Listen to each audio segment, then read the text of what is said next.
Me, ma. We ride on a cushion of air. Okay, I'm ready. Welcome, everybody, to the No Name Cinema Society. It is Monday, August 27th, 2018, and this is episode 51.2, which is our indie spotlight. Throughout the year, we are spotlighting films from 5 years ago, which is 2013, and tonight's film is In a World. Hello, ladies and gentlemen. My name is Jonathan Betzler. I'm one of your hosts here this evening, and I'm going to try to maintain this bassy voice all night because tonight's film takes place in the world of voiceovers. And I am in Los Angeles, which is the home of the voiceover community and the setting for tonight's film. So that all gels together. Let me introduce my co-hosts for this evening. First, the pompous self-industry drunk Davie is back. Hi. And that was drunk Davie, ladies and gentlemen. Now, our other co-host, she's a neurotic hot mess, but she's also very gifted vocally. Thalia Mostow Brule is back. Hi. So this is our schedule. Started just this past Thursday, August 23rd, with a review of the film Alpha, directed by Albert Hughes. Tonight, of course, is our Indie Spotlight, where we're doing Lake Bell's film In a World. And on Thursday, August 30th, we're going back to 1999 with the film The Sixth Sense, directed by M. Night Shyamalan. And on September 3rd, a week from tonight, Thalia will be back with us, and she's going to do a second run. Davie's going to do a diatribe, and I'm going to do an obscure movie discovery and my top 5 child performance films. All right, Talia's not drinking tonight, is my understanding. Seltzer with lemon. I'm going to do wine tonight. Got some cheap wine called Forestville. It's Cab Sav. Seems like you can't read it in the light. A little too bright, but a little white label. But I wanted to bring the bottle to prove that I'm pouring wine, because the one time Davie drank in the show, episode 47.1, he didn't show himself pouring, and the audience called him a lying bitch. I wanted to prove there was some suspicion within the audience on whether or not it's true. But you know this is wine, and I'm going to be drinking it throughout the evening. So our trivia for tonight, the trivia that on the last indie I said was that tonight we're going to do a movie that gets its title from movie trailers. And as the movie explains in its opening minutes, the phrase "in a world" became synonymous with movie trailers in the 80s, particularly those intoned by legendary voiceover artist Don LaFontaine. Now, one of the films that we've actually reviewed on this show used the phrase in their trailer with LaFontaine. Davie, do you want to guess what classic we reviewed used "in a world"? I don't know. I have no idea. What was it? It was a film that we named the best of its year. Yeah? All three of us named it the best of the year. How many times have we reviewed a whole year? Twice, I guess. Three times? 3 times for me, twice for you. Yeah.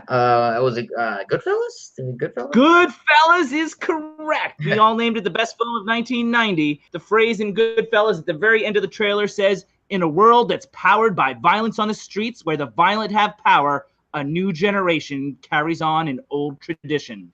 That's in the Goodfellas trailer. I like it. He likes it. All right, let's go straight into the summary because these guys are aching to talk about In a World. Carol Solomon lives in the shadow of her father, the great voiceover artist Sam Soto, who himself has spent his career in the shadow of the aforementioned legendary Don LaFontaine. A new epic quadrilogy has taken Hollywood by storm, and it plans to resurrect the now famous phrase, "in a world," for their first trailer. But the question remains, what voice will get to bring that phrase to the next generation? Carol must navigate complex familial and relationship dynamics to get her chance at the top of the mountain in her industry, a place where a woman has yet to reign. Thalia, this is your first indie spotlight. It goes a little differently. One of us recommends an indie from whatever year we're doing. This year we're doing 2013. And In a World is my recommendation. And whoever recommends it goes first.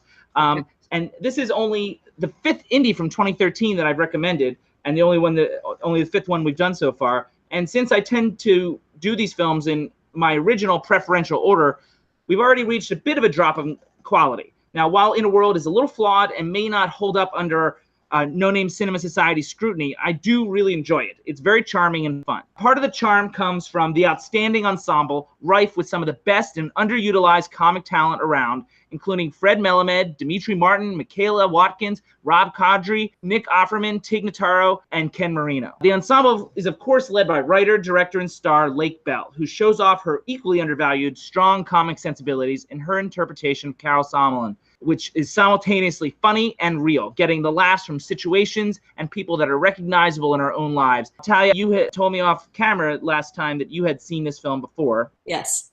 Davie, have you seen or heard of this film before having to watch it for tonight?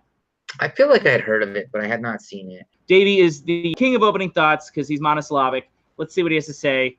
Davie, opening thoughts for In a World. Good, if not memorable. Okay, that's almost on par with what I was saying. Now, where does that put us on the Davie scale? I guess good movie.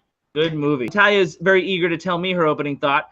I also thought it was a good movie that reminds us that sexism is in every industry. It does seem to remind us that, and we're going to open that can of worms in a big the theme section of the evening. But before we do that, I want to talk a little bit about what I think is the strength of the movie, and that is the performances for the most part, particularly Lake Bell.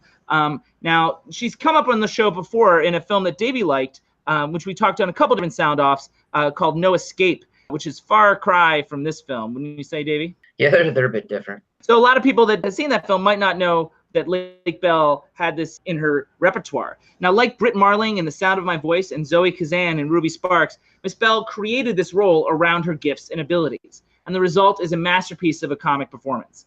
I think Lake Bell portrays Carol's quirks and foibles so thoroughly that they don't feel as implausible as some of the other characters might. This performance makes me feel that she needs to be included in some of these female-driven comedies. She needs to work on more. She's at the level of Kristen Wiig and the like. She's getting lame roles like in films like $1 Million Arm and crap like that. This is at 5 years old, and she's still not getting the role she deserves. Guys, how do you feel about Lake Bell in this movie? Thalia? I thought she was great. I really, really enjoyed her, and I still think she's the best performance in the film.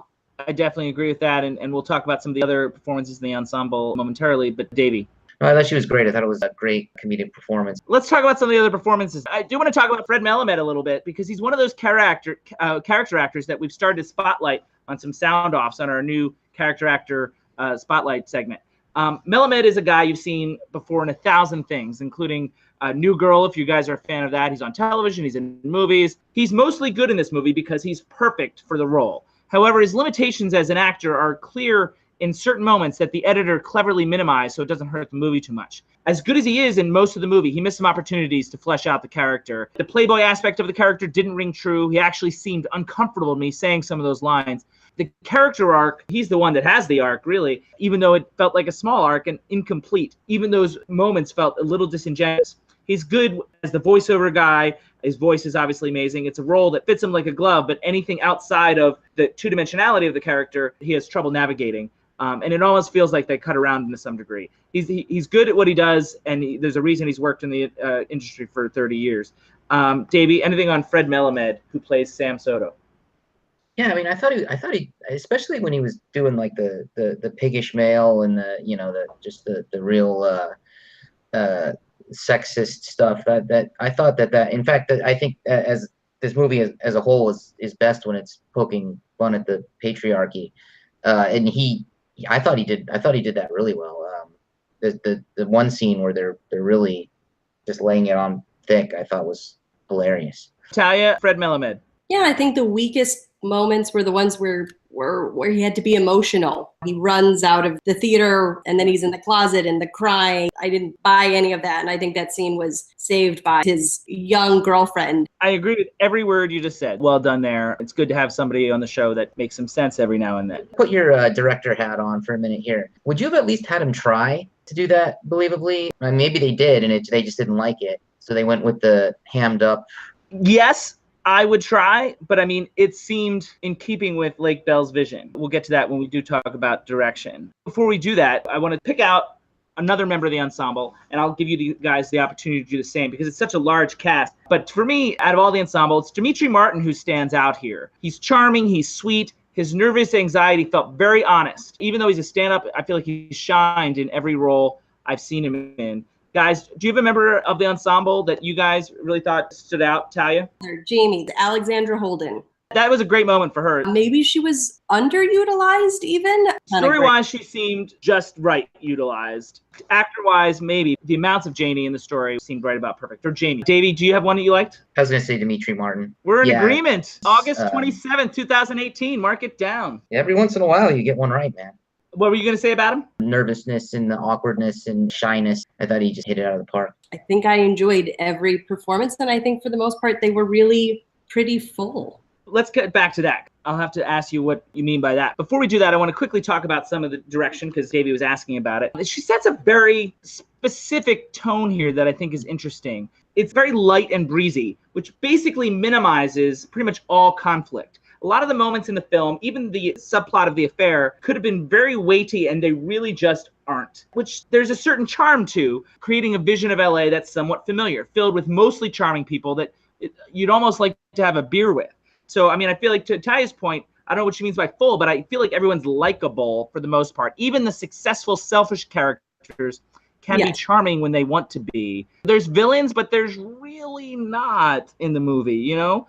And there's conflict, but there's really not. And that's sort of an interesting tone that she set. Davey, do you disagree with that? No, I don't disagree with it. I think that the one part where there is some real emotion is actually pretty touching scene, and they kind of wipe that away pretty quickly. Are you talking about when she comes home and finds her sister? Yeah, that would have been a place where they could have kind of taken the movie for a turn, but it's not what she was looking to do. So it's very interesting that like it was a brief moment, and then we're out back to the jokes. So it's a very interesting choice. Now, how do we feel about that choice, though? I mean, like I have mixed feelings about it. I mean, like it's consistent, so well done.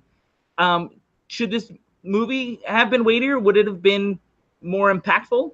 I didn't really want it to be weightier, and I don't think Valid.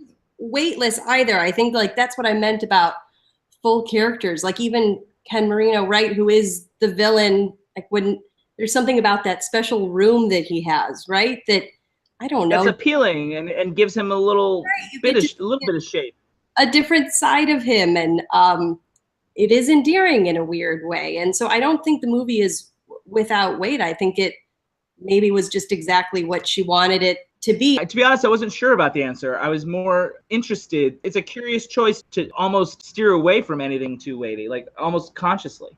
I think I would have liked to have seen that movie. I like this movie, but I think the other one might have been more interesting. Like I said, this isn't really sticking with me. Like I finished watching it about an hour ago, sort of just draining out my ear. Glad we're doing the show now before it's gone completely. Yeah. Maybe I'll just skip ahead to what I think is actually a flaw in the film is the Spirit Award nominated screenplay. The flaw in the screenplay for me, there's two, but I'm going to start with the characterizations. And this might go head to head with what Talia was saying. As real as Lake Bell feels, like she feels like a girl that I've dated, or several girls that I've dated. Talia might agree with, having known me as long as she has. The neurotic nature of Lake Bell is very, very familiar to me. The rest of the characters, they were more than one-dimensional, but they weren't three-dimensional. So two-dimensional tops, as far as I'm concerned. Even if I found them appealing, I think we all agreed that they're likable. Screenplay-wise, they do seem broad and underdeveloped. And not that all characters need to be circular characters. Ian Forster said that we need flat characters and round characters to make the story. But I feel like Lake Bell's the only really round character, if that. I mean, look at Lewis, sweet, nerdy love interest. Sam, myopic, selfish, career-driven father. Gustav, scheming up-and-comer. Mo, sweet, put-upon brother-in-law. Nick Offerman, wisecracking engineer. Tig Notaro, lesbian realist. All of them can be described fully in one phrase, and their function, and that also describes their function in the movie. Talia, I'm sorry, I feel like these actors are great and likable. The characters as written, I wonder about. I think I disagree with you. I think that everyone is actually going through a small emotional struggle. I think that the sister is a very real character, and she's interested in the Scottish man, but she's not sure how far she wants to take it. And I think that her first of all, he's Irish. Secondly, Irish. Secondly, I'm not sure we have enough time to get all those shades from her. If there were shades on the page, it didn't seem to make the film. Yes, she's going through a struggle, but that struggle defines her in this movie. They're dealing with the struggle of their father dating a woman who's younger than they are. That scenario is put forth, but are they really dealing with it? Yeah, and her troubles in her marriage, maybe, and her husband is looking at someone who's younger and letting someone who's younger shower in the apartment, and that's his own sort of affair, frankly. And would you not have allowed Alex to let her shower in the apartment? well, I wouldn't care if someone showered in the apartment, but I would hope that Alex would tell me, you know, like it's only that it's a secret that makes it feel a little bit off, frankly. Well, what if he told your sister? Yeah, he told you his sister. It's not really a secret. It's different than telling his wife. I mean, but I mean, like the sister is gonna tell the. I mean, like it's clearly not a secret. I don't know. I just mean, if a super handsome man knocked on my door and said, "Hey, can I use your shower?" I'd be like, "Yes," and then I'd call Alex and I'd say, "Hey, there's a super handsome man in our shower." It wouldn't bother me. You'd actually say super handsome? Yeah, now I'm going and joining him. No, but I like that he doesn't tell his wife, I think is something. And the fact that she doesn't tell him that she's hanging out with a hunky Irishman. So. What I see and what you're saying is, like, you're right in the sense that all those scenarios are there. I feel like you're extrapolating. All those themes that could have been explored are ultimately avoided in effort to keep this light breezy tone. That stuff is glossed over and not really there. The material was there, it just wasn't mined. It's like they go to a coal mine and there's all this coal and they just take 10% of what's there. They don't take the whole thing, you know, they're like, oh, I don't want to carry too much. Like, I don't want it to be too weighty. Personally, the one thing that I think is glossed over too much because it would bring maybe too much sadness is the mom dies in like a horrible way and we get 2 lines about it. So that was the one moment where I really felt like we shouldn't have glossed over it so quickly. Davie. There's maybe a hint of some depth, but there isn't any actual depth. I'm not sure that that bothers me though. So the other thing in terms of screenplay that I wanted to at least bring up, and Talia's a writer, so I'm curious as to how she feels about this, is the perspective shifts. Because I feel like the subplots structurally feel like sidetracks. I would think, you know, I want it to be Carol's journey. Like, I'm most invested in Lake Bell here, but we spend so much time with others that seems off the course.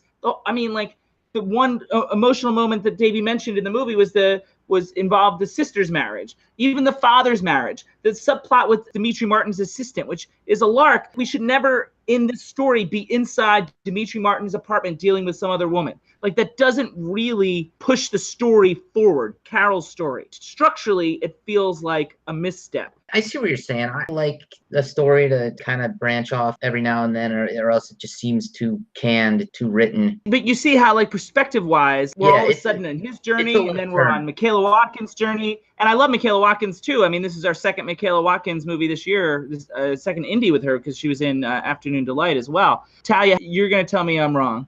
No, I'm not. It just didn't bother me. I was okay just going along with it. I mean, I actually didn't like the scene with the assistant. She was the one character for me that was a little bit flat. I could have done without a lot of her in there, but I sort of appreciated seeing all the different perspectives of the 3 characters that are really up for this revival of In a World and how they're all dealing with it in their own lives. And I think the only way we could have seen that is the way it was done. So that's fine. You want to see 3 characters' perspective, the 3 that are in the race, sure. Like Bell, Fred Melamed, Ken Marino. Yeah. I get that.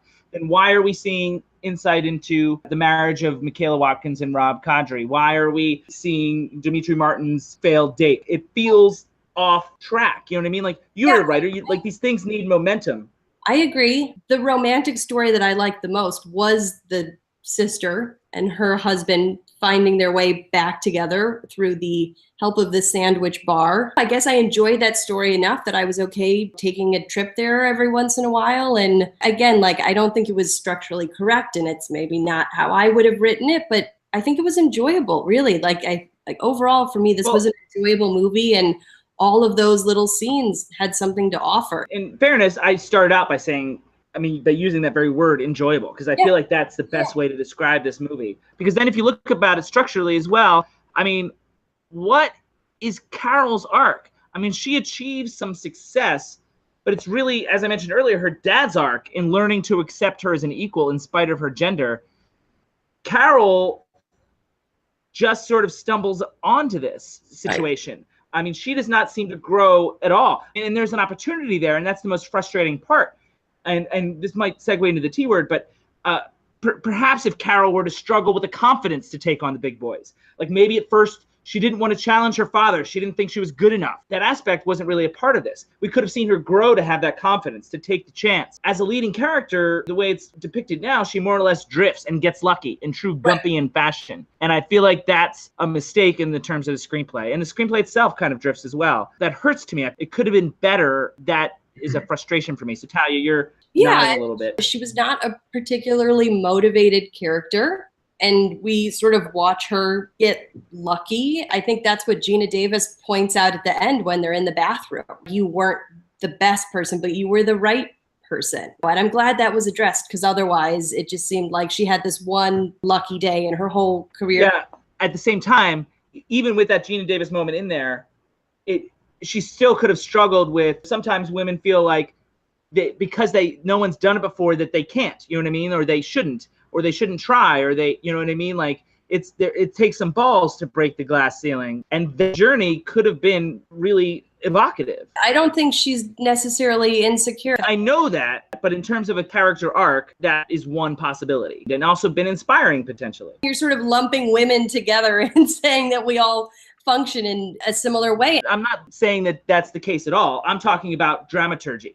I'm talking about what would have made a more fleshed out story and having a character arc for what seems to be your protagonist, when it's really the Fred Melamed character who has any arc, albeit small. I think there is an arc in that by the end of the movie, she's finding herself in a position she didn't expect to be in. And suddenly she is the first woman who's going to be saying in a world. And that's not something that she envisioned for herself at the beginning. But part of what I liked, by the way, is that her character is like some ways a very typical male character. She's like a failure to launch, kind of slacker, like still living at home. I don't want every woman I see in a movie to be like highly motivated. That's not every woman. We get to be slackers sometimes. I agree with that. What I'm talking about is screenwriting 101 in terms of the journey. And the journey that you just described to me is not a growth journey. That is not a character arc to me.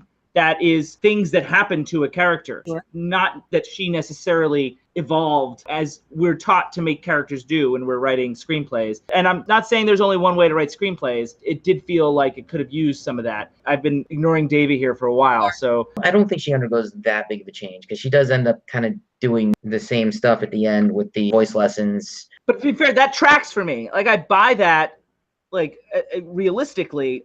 But I'm talking about like an emotional arc. Like, I'm not talking about the job that she the job that she changes. Like, that's not an arc. I guess it's also kind of a theme thing again. Is I just kind of thought that maybe, having been through what she'd been through and overcome what she did, she would maybe say, hey, people are, we shouldn't put pressure on women to sound a particular way. And that is not how she goes. She's like, I'm gonna teach you how to be the way you should be. I don't know if I interpret it that way, but let's dig into that then. Let's go straight into themes. The T word is up. Seems like everybody wants to get there. This T word is gonna be obvious even to Davie. Davie, sum it up in one word for me. Feminism. Feminism, yes, indeed. And in some ways, it shares some things in common with a classic we did 2 episodes ago called Pump Up the Volume. To me, it's about forcing yourself to be heard when no one is listening. Here, in Inner World, the world of voiceover is a metaphor for women without a voice. Carol, as our heroine, is complex and flawed, and as such feels more like a real live woman to me. She's not a crusader like Norma Ray, and I think Thalia was saying something about that just a few minutes ago. She's just a woman trying to make a living, and somehow that's more impactful. And particularly noteworthy that the film depicts Carol as not having earned her success necessarily, and that brings us to the Geena Davis scene. I have mixed feelings about that, but it's really a woman kind of thing. Thalia, do you have any thoughts about that particular moment? It sounds like you feel like that's a positive message. Oh, I don't know if it's a positive message. I mean, I think that she did not have the training or the years of work that the 2 men she was in the running for the gig, had. The quadrilogy, the whole voiceover is a woman in a man's world. She's the right person. You want a woman doing that voiceover. And so maybe she wasn't the strongest voice, but she was the voice that was needed at that moment.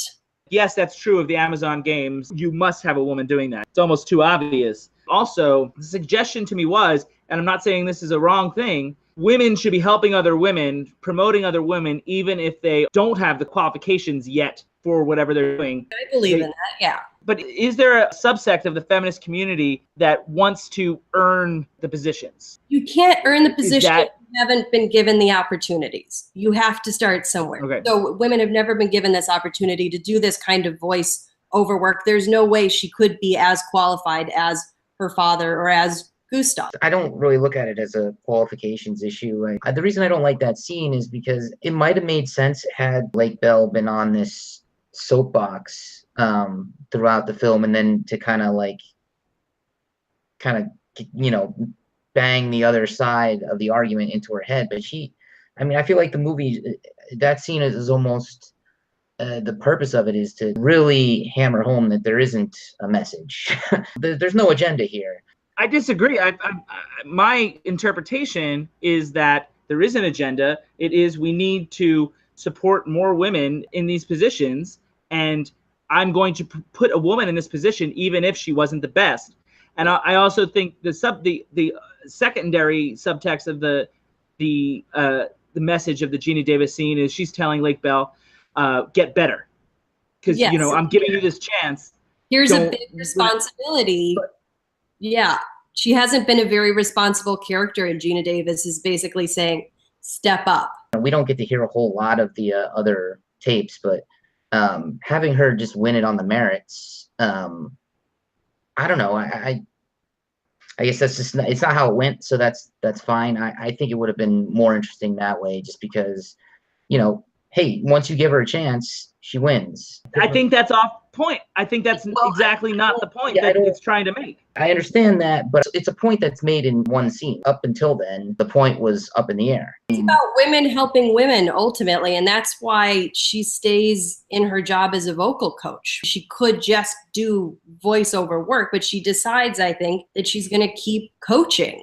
I thought it was great for the movie, and it was funny. It was a funny scene. But I don't necessarily see that as a feminist argument either, because it's forcing these women to sound a particular way that society thinks is better than the way they are. Let me spin that around. I think the suggestion is that some girls alter their voice to sound a certain sort of way based on what they think men or people that hire expect of them. And so I think Lake Bell's point of view is in this scenario is, I don't think she's trying to make them sound one particular way. I think she's trying to break them from sounding a way that men want them to sound, like the sexy baby voice. But she's saying that you're a corporate lawyer and you're not getting hired because you have the voice you have. You need to change it. I think Jonathan's right. Like, this woman isn't born with sexy baby voice. It's something that she learned over time. I used to have sexy baby voice, and just for this show, I based it up. I based it up because we're doing this voiceover movie. Any of the other episodes, it shines through. Yeah, I think the sexy baby voice is there. Women that they're stronger with their own voices.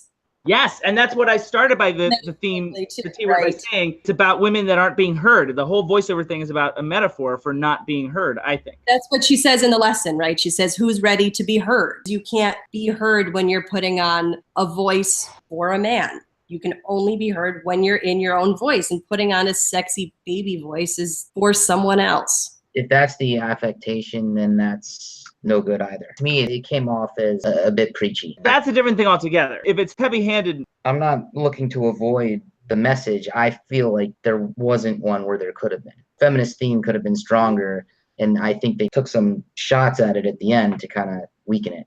Well, no, I mean, I think that would have been off-brand of the movie, which we've already established had this sort of light, breezy tone. That's fair. It would have been a different movie. I'm changing the movie, right? In the meantime, the next indie is coming up in about a month or so, or maybe even 3 weeks. And your trivia for that, the next indie is a famous comic book movie director does Shakespeare in his own house, and that's coming. That's the next indie. But our next show is our classic movie discussion, and that's coming up in just a few days. This Thursday, we're going to talk about M. Night Shyamalan's The Sixth Sense from 1999.